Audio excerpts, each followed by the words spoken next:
We're excited to talk about medical school secondaries, some quick event logistics for you to be mindful of. You're welcome to ask questions in the chat. We just ask that you be respectful and supportive to other applicants and other folks who are asking their questions on the call. Part of that, it also means just keeping your mic off if you can to minimize any distractions there, but you're welcome to have your camera on if you'd like. Also, sign up for Leland Plus sign up for Leland to access additional resources. You'll have opportunities to do that throughout our session today. What's on the agenda? We'll start with some welcome and introductions. Then we'll move into the panel, wrap up with a final word. And then we'll also announce who our giveaway winner is for that $200 coaching credit. So as far as introductions go, hi, my name is Ellie.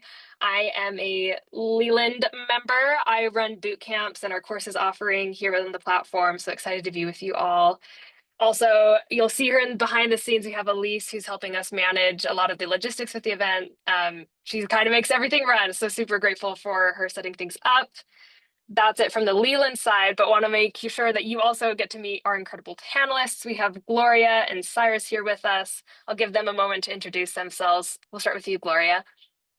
Hello, everyone. My name is Gloria. I'm an incoming medical student at Northwestern and a graduate of Case Western Reserve University with my BA in biology and BS in finance. I applied with my application cycle with 40 applications and submitted those secondaries with around a 24-hour turnaround time. And that was a lot of contributed because of a lot of preparation and a lot of guidance. So I'm really excited to share that with you guys today and to answer any of your questions. I was engaged in a lot of mentorship throughout undergrad, teaching, ACT tutoring, and whatnot. So happy to be here. Yeah. Awesome. Great. Glad to have you, Gloria. Cyrus. Yeah, thanks, Ellie, and great to meet everybody. I'm Cyrus, non-traditional applicant. I actually had a career before medicine, before going back, doing a post-bac, and then going to medical school at Columbia, Vagelos College of Physicians and Surgeons. I'm class president, and I also had some time with the admissions committee there, getting to learn the ins and outs of that process. And I've also been an admissions coach for a little over 5 years now, so really enjoy helping future generation of physicians with this process. So excited to speak with everyone. Yeah, this is great. Got a great group here. Someone who's recently gone through all of the admissions process and someone who's been on maybe the other side of that table reading a lot of those applications. That's awesome. Really excited for what we'll learn from you both here. Want to hear from folks who are on the call. Would love to see in the chat kind of where you're working or studying right now, when you're planning on applying. Feel free to drop that in the chat so we can get to know you guys a little bit better.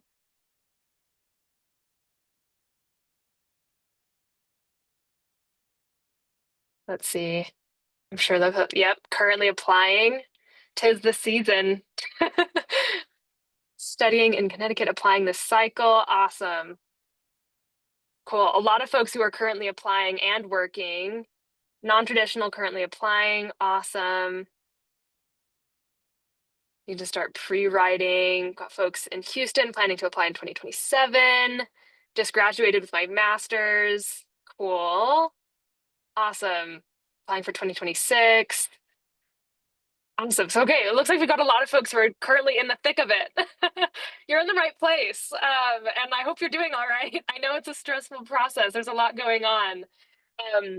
Excited to have you with us. If this is your first exposure to Leland or your first time with us, want to extend a very warm welcome to you. We are a one-stop shop to help students like you, people like you, break into the most competitive career paths and schools in the world. Med school is undoubtedly a competitive process. It's a very involved one as well. So really thrilled to be a part of your process and your journey here. We have a few different offerings that we use to support folks, whether it's one-on-one coaching, live cohort-based courses, or on-demand content through our library, Leland Plus. And you're invited to explore any of those. But with that, let's go ahead and dive into our panel and hear from our panelists. Our first question that we'll kick off with, would love to hear from both of you, both Gloria and Cyrus on this one. What is your top tip for someone applying to medical school? Gloria, we'll start with you. Yeah, I will preface this by saying that this is a very stressful process. And so secondaries are coming soon and just want to, support you guys during that process. So I think my top tip for someone applying to medical school is to really have a clear vision of the type of medical student you want to be and what impact you want to have on the field of medicine. And the reason I think that's really important is because they're going to have their primary, their secondary, and interview, and they want that to all align with each other to have a really clear vision of who you're going to be at that school. And I think there's a secondary question of UCLA that does a really good job of encapsulating that. It asks outstanding physician and blank.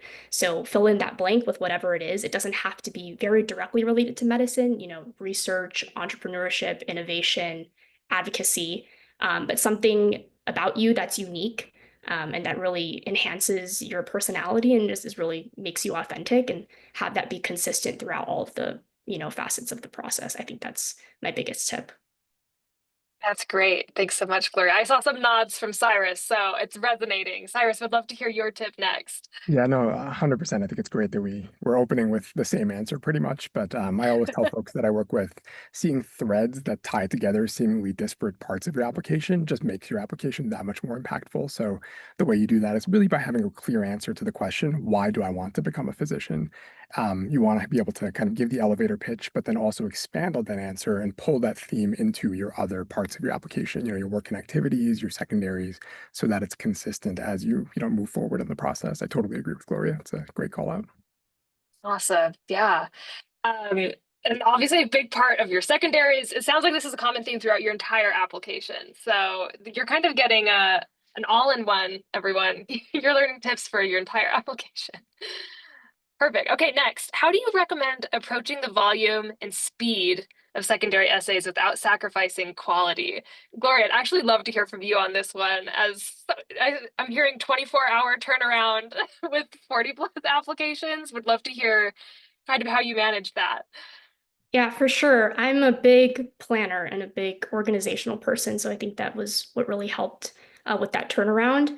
Pre-writing is literally a lifesaver, and I think it's great that everybody's on this call right now. I think next Friday is when things open. So next Friday, if you are verified in the first batch, you will start getting secondaries that day and probably a few more on the following Monday. If you are short on time because you have a lot of secondaries to go through, I would suggest starting with the school that has the most common prompts. And what I mean by common prompts is like the diversity essay, like the challenge/adversity essay, time you've collaborated with someone, gap year, reapplicant essay. Any essay you know will show up again, but start with one that has multiple of those common essays so that you can reuse those in the future. And again, this is if you're short on time. But when you do receive those secondaries, make sure that you already have a draft ready, or if you don't, that's totally okay. But have a day set aside to write that draft in paragraph form, not just bullet form. It's going to be really difficult at first to put it in paragraph form, but very important to get on that grind, and then, for your ensuing secondaries to come, and then have a day that's not that day, so a day after or potentially the week after, that is set aside for revising that, because you don't necessarily want to submit it the day that you just wrote the first draft. You want to have some time to ruminate about it. So yeah, and if because it's today's June 18th, start pre-writing like maybe 1 to 2 secondaries a day, start a bit slow, and then by next Friday, you'll have about 8 to 16, if I'm doing my math correctly, but you'll have a couple drafts ready to really hit the ground running for, the rest of your secondaries and whatnot. That's great. I appreciate very tactical advice on starting early, thinking about your structure there. Cyrus, did you have something you wanted to add?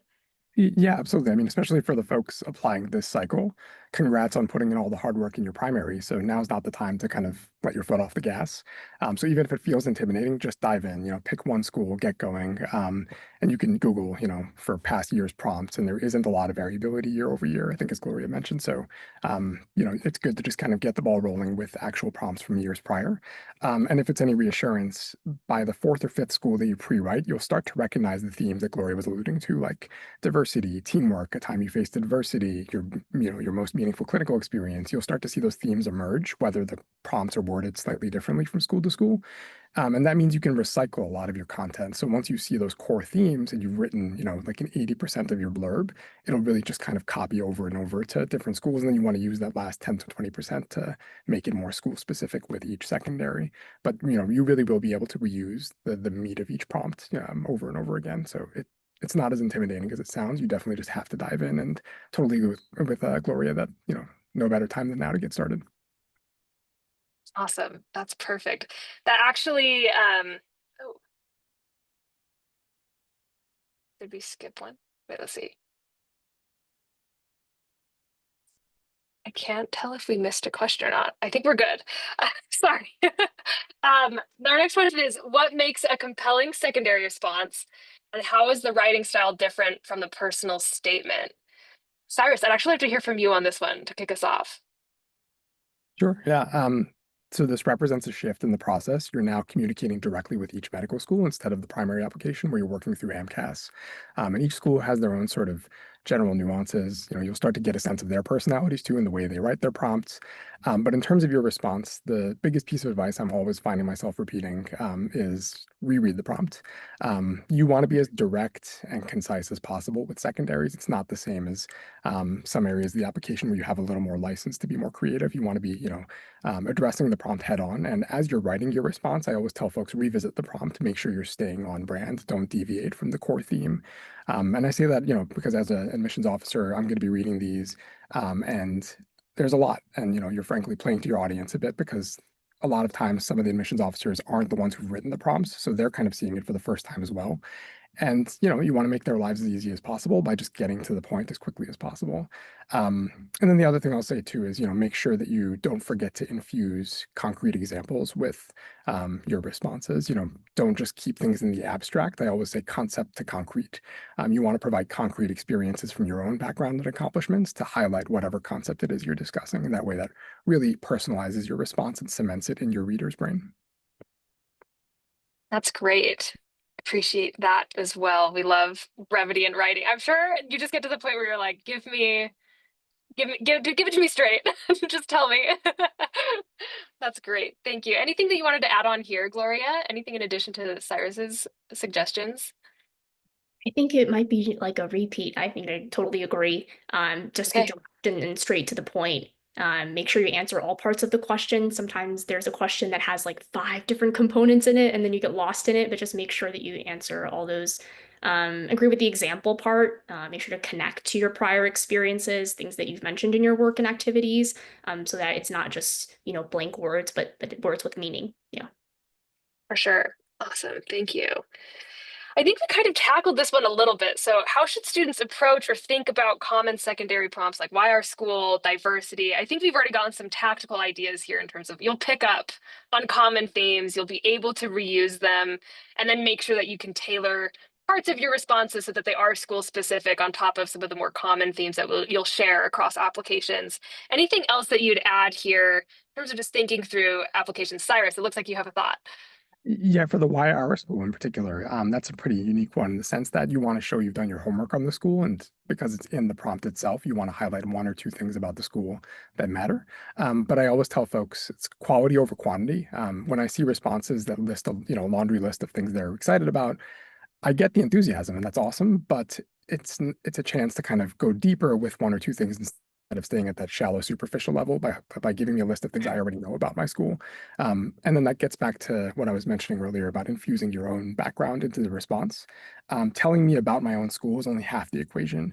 If you mention that you're really excited about the different, student interest groups, or you highlight a particular student-run clinic, that's amazing, but tell me why it's interesting because of how it relates back to some of your existing experiences and accomplishments.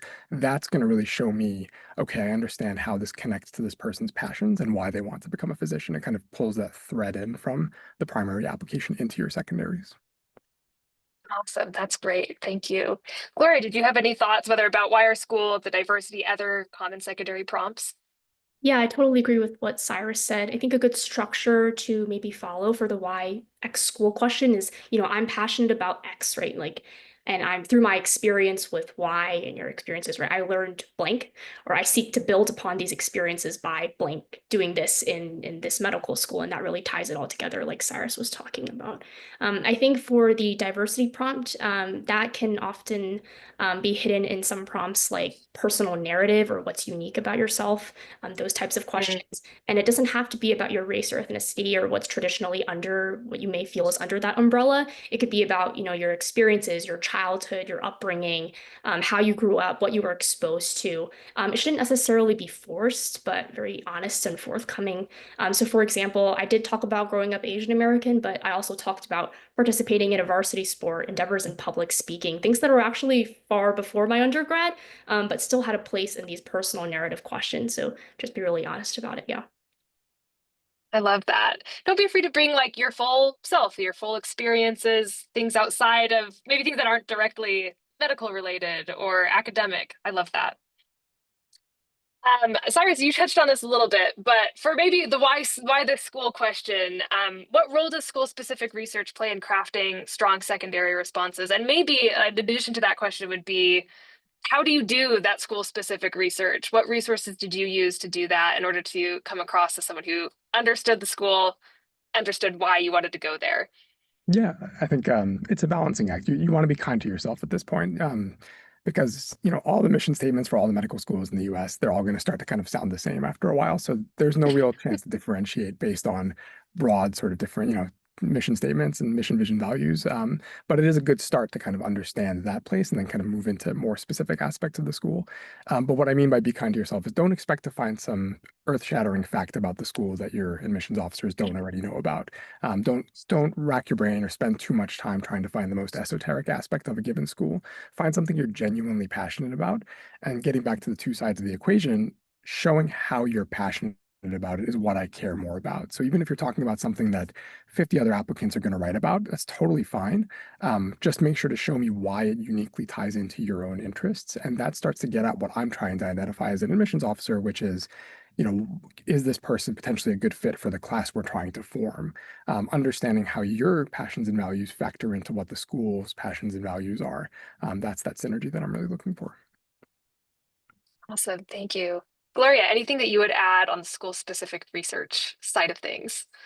Yeah, I'll add something that has more of a dual component, so holistic and also specific. In the holistic side of things, Mm, for these school-specific research, I think it's important to understand the mission of the school, and that really shapes the way that you answer the rest of the questions. So after you research a school, it should just be like one word or one phrase that you get out of it. It was like service, innovation, social justice, like research heavy, something like that. And then that allows you to shape all of your essays, and it at least has this like holistic component to it. But then on the other hand, mm, I would suggest being specific with some of your answers. For example, if you're really interested in cancer research, you can look through the faculty list of people involved in that and find a specific lab that you're interested in.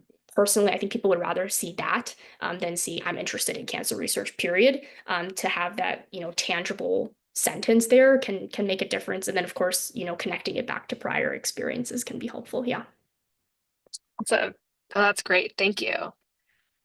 All right, we're gonna have a brief interlude here just to flag if you joined us a little bit late, we are giving away $200 in Leland coaching credit on the platform. If you'd like to enter that giveaway, you could use this bit.ly link there. You can use this QR code. You can take a screenshot of this slide. We'll be announcing the winner of that giveaway at the end of this event. So just having a brief pause to plug that again. How could you use this coaching credit should you win it? Whether you're thinking about essays, I'm sure everyone on this call is, from all the way through the rest of the application. So if you're thinking about interviews, things like that, you can use this coaching credit to help with any part of your application and thinking through what that might look like with a coach who has a vested interest in your performance and helping you get that admission to the schools that you're applying to. So with that, if you didn't enter the giveaway, I hope you had a chance to. There's also some links in the chat that you can leverage, but I want to dive back into our panel now. So which secondary prompts tend to trip applicants up the most? And what's your advice for navigating those? Gloria, I'll give this one to you. Yeah, this may be a roundabout way of answering it, but I think the additional information question, because it's a very Mm, open-ended, you have no idea how to answer it. It probably has parentheses optional in it, but I would highly encourage people to use that section, use that question. If there's already not a why X question, I would use that space to talk about it. Use that to your advantage. Some schools will publicize on their website their goal or mission, and it'll have like different facets of their mission, like creativity and like compassion, like leadership or advocacy or something like that. I did that once for a secondary, connected all those facets to experiences I had and how I would see myself in that school and in the additional information question, since there wasn't a question already for that. And I remember the interviewer saying, I don't even need to ask you the question because you already answered it for me in the second. Which is really funny. But it can also be used for updates. So things you forgot to mention in the primary, maybe things that you were doing after the primary was already submitted. If there's not already a gap year question, you can put stuff in there. Honestly, very open, very flexible, but I would try not to keep it blank unless you really don't have anything to say at all. Yeah. That's great. Thanks so much. Yeah, I think that it sounds like a tricky question because it's so open-ended. So trying to think strategically about how you might fill that, how you could round out other parts of your narrative across your application and make sure you've filled all the gaps, given all the details there. That's great. Our next question is, have you seen secondaries make or break an application? And can you share an example of when strong secondaries really stood out? Cyrus, I'd love to hear your perspective as a former AdCom here and kind of the secondaries that you've seen shine and maybe shine a little less. Yeah, no, I mean, at this point, there's so many folks who are just high achievers, and I appreciate how stressful the process is. So I'll try to be generous. I think that to take the positive side of the question, the folks who really stand out, it's obvious to me their story jumps off the page. I don't need to read very far into any given response to understand what they're bringing to the table and why their passion is really, resonating with what they saw in our school. Even if they don't know everything about the school yet, that's part of the point of the process. But they're already showing they've done a little homework, and it's clear that there's some alignment there, something that makes the admissions committee want to follow up and go further and move them forward to the interview process. Um, and then yeah, to be generous towards the applications that fall a little flat at this stage, the answers just feel very generic. I don't actually learn Mm. anything about the candidate themselves. I think those are the responses that feel flat, and yeah, I think from there, it's hard for me to act on, get excited about this person's candidacy if I feel like I haven't learned more than what I already saw on paper from the primary application. Yeah, I'm curious if you could expand a little bit more on maybe how to make, if maybe I've written my secondary and I think it's a little generic and I'm trying to kind of toe the line of like, how much do I put in this before it feels maybe a little too personal or maybe too much? Is there a line there? How would you think about that? I'm going to steal something that Gloria said from the previous response, which is trying to really think about and distill down what theme is being addressed in a given response or Mm. prompt, rather. Not every prompt lends itself perfectly to that. Some are very open-ended, some are multi-part prompts, which are frustrating, admittedly. But for the prompts that are trying to get at a specific theme, pause and think about that theme, and then think about what from your accomplishments and experiences really connect well with that theme. So if it's diversity and you have a story to tell about diversity, absolutely lean into that. If it's leadership and you have a very clear leadership experience, that's going to show me how you've stepped into that role, and also what leadership even means to you in the first place. Yeah, Mm. really just kind of hammer home that theme. And I also think that gets back to quality over quantity. Don't overwhelm me with a lot of superficial examples. Go deep and show me, with a single example, maybe two, that really, really drive home whatever that theme may be. Perfect. That's great. Maybe a similar question. And Glory, I think you addressed this question a little bit in the chat, but would love to get your thoughts on it live. Is someone had asked like, what if you don't know like what it is about you that makes you unique? How do I add depth if I feel like maybe my experiences aren't solely my own or someone else might have had similar ones? How do you think about that? Yeah, I think it's all about how you write about it. And one of my other biggest pieces of advice is be authentic. There's only one voice that you have when you're writing. It's different from the other voice that somebody else has, even though they're talking about the same unique facet or the same unique component. Um, and that's what I think really gives light into this process and gives a lot of life to this process is that you're writing Mm. about yourself and it can be fun, even though it's daunting sometimes. But yeah, experiences are experiences, but ultimately it's about how you write about them, what you learned from them, the people that you talked with. Those anecdotes will also be unique. Not one person has the same anecdote, right? So reflections on those are also really important. And these secondaries are ultimately about you, but you may want to highlight the other person at the end of the story, what you learned about that person. That's what kind of brings uniqueness to the table sometimes. That's great. Thanks so much. All right, we've arrived at our final question, maybe a weighty one. I feel like we started with your top tip, and now we're like, what's your last one? Maybe if there's some in your top three, you can share a few. But I'd love to hear what is your final tip for standing out in the medical school application process. And we'll start with Cyrus on this one. Yeah, I think this might vary a little bit for folks who are either in the current application cycles, they're about to expect secondaries in, about a week and a little over a week, versus folks who still have a little more time for a future application cycle. Um, for folks currently in this cycle, hopefully you've already taken an X-ray to your background when you're putting together your primary application. But now's a good time to kind of see if you can get, some outside thoughts from folks, close people in your life who would be willing to give you genuine thoughts so that um, you can continue to kind of self-assess and get that outside perspective as well, so that you're going into secondaries with confidence. And maybe that connects back to the previous question, which is, um, folks who are applying to medical school, they're typically very high achievers, but you also want to have that unique story to tell. And so anything you can do to kind of understand the strengths you bring to the table and then express them confidently, that's going to serve you really well. And then for folks who are applying for next cycle, variation on that same theme, don't come into the process thinking that you don't have anything to offer. You don't want to kind of shoot yourself in the foot right out of the gate. You want to come in, you don't want to veer all the way to the other end and become cocky, but you also want to kind of come in and understand that you do have value to bring to this process. And you should, if you can't think of it on your own, get those outside voices to kind of get the juices flowing and then take some time to really, assess how you can be unique and how you can bring strength to this process.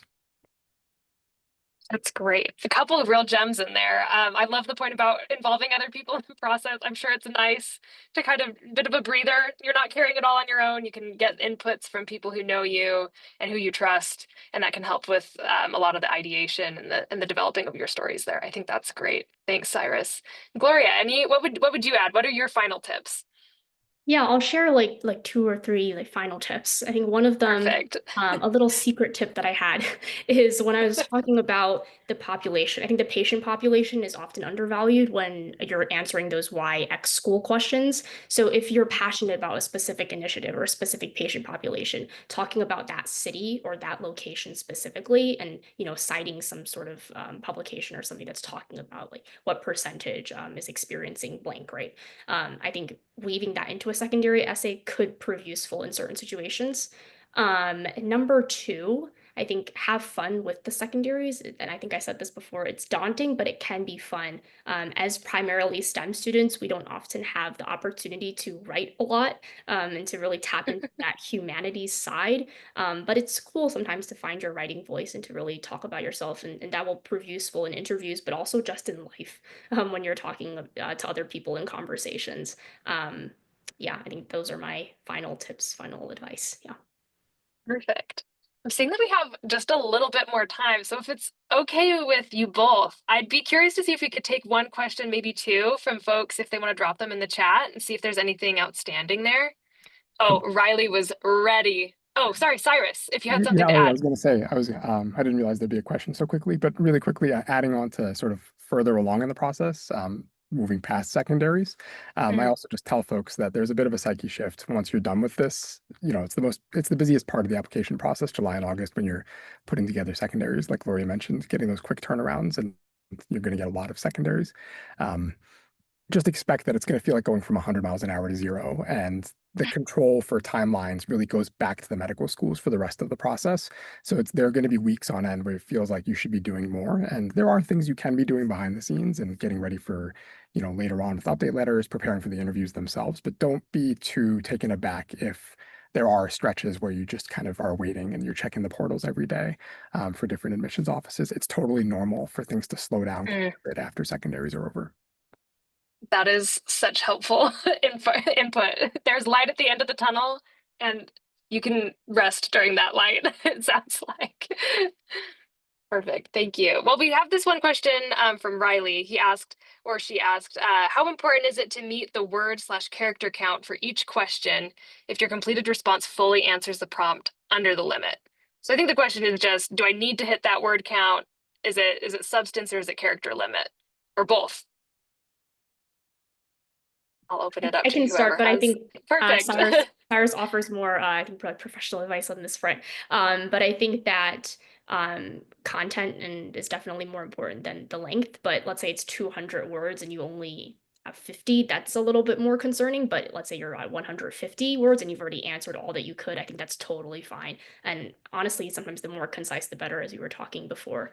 So yeah, it's not worrying. Yeah. Awesome. Thanks. Quality over quantity. If you can save me time because your response gets the same meaning across without the need for filler, 100%, that's totally, that's even advantageous at times. Perfect. Thanks so much. Well, let's see. We've got a couple more. I'm going to select one more. Um, Oh, I think this is a good question. Would you address when areas of your application that might be weaker and like so I guess the question is, would you address areas of your application that might be weaker in your secondaries, or is that not the right place to do that? Would you combat that or address that in somewhere else in your application?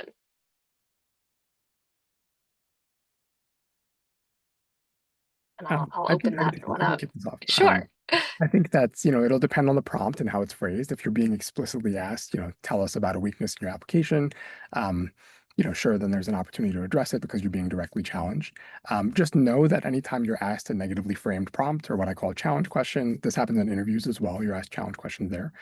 You always want to use the same sort of arc, which is you address the challenge head on, you don't shy away from it, but don't spend the entire response dwelling on it and beating yourself up. You want to pivot from that negative frame that you kick off with, where you're addressing the challenge, to a positive arc. And you want to spend the last 2/3 of your response showing how you responded to that adversity. How did you overcome that challenge? What did you learn from it? What concrete steps did you take to then make sure you were prepared to handle it in the future or not make the same mistake again? So really use it as an opportunity, not to, use false praise or not to avoid the question altogether, but make sure you're kind of showing how you grew from it as a person. And then one last thing too is make sure your barometer for what a weakness is calibrated, because I've had folks who, Mm. they have a 3.99 GPA and they want to write about a B plus as their weakness in their application. Totally not appropriate. Do not, over focus on things that aren't true weaknesses. So make sure that you have, an actual weakness identified. Perfect. That's great. Gloria, any thoughts on this point as well? Yeah, just to make sure, this is the question that's asking, would you address when areas of your application that are maybe weaker in your secondaries and how to combat it? Or is it Yes. Yeah. okay? I think my answer to that question is try not to bring, I think Cyrus said this, try not to bring attention to it unless it's asked of you specifically. I think it would be more so asked of you in the interview if it really did pop out to an admissions committee member, like why is this Mm. lacking, and have a good response prepared. But to add on to, let's say they're specifically asking you about a weakness, about a challenge that you faced, I would also mention the people that helped you along the way to help you overcome that. It shows humility. It shows that you have a support system to lean on, that you know when to, collaborate with other people, when to reach out for help. Um, I think that's also important. Hopefully to answer the question. Awesome. No, that's great. These are great inputs on how to. I was thinking about this question in like very like one dimension, but you can address that question and tackle some other things and build a fuller narrative that way. That's great. Thanks so much. And thanks for folks who dropped other additional questions there. Um, we're going to move on to our final word and wrap up our panel. Wanted to end with a huge thank you to our coaches, our panelists, Gloria and Cyrus. This has been such a great session. I'm sitting here thinking like maybe I need to apply to med school now. But this has been great. I hope that you were able to get answers to your questions about your secondaries. I hope you're feeling a little bit more of a boost heading into those and you're feeling encouraged. It sounds like it is quite the process, but you can do it. Be kind to yourself, take care of yourself, and look forward to the rest that will follow there. If you'd like to work with Gloria or Cyrus one-on-one, you can go ahead and scan these QR codes. It'll take you to their Leland profiles where you can schedule time to discuss your goals with them and how they would be able to support you on your applications and the admissions process for medical school. Um, Again, huge thank you. This was such a great session. I really appreciate the insights and input there. Want to also set up time for our giveaway. While I'm pulling up our giveaway winner, wanted to also flag that you can set up a strategy call with a member of the Leland team if you would like to get support, figuring out maybe what kind of support you need or what coach might be the best fit for you. Go ahead and scan that QR code there. With that, our giveaway winner is Gia Bhatti. Congrats. We will, oh, I forgot to advance the slide. Sorry. We will reach out to you so that you can redeem that credit. Super excited for you and for folks who are joined the call. Thanks so much for contributing to the session and providing questions and insight there. Again, a huge thank you to Cyrus and Gloria. We'll see you later. Have a good one, everyone.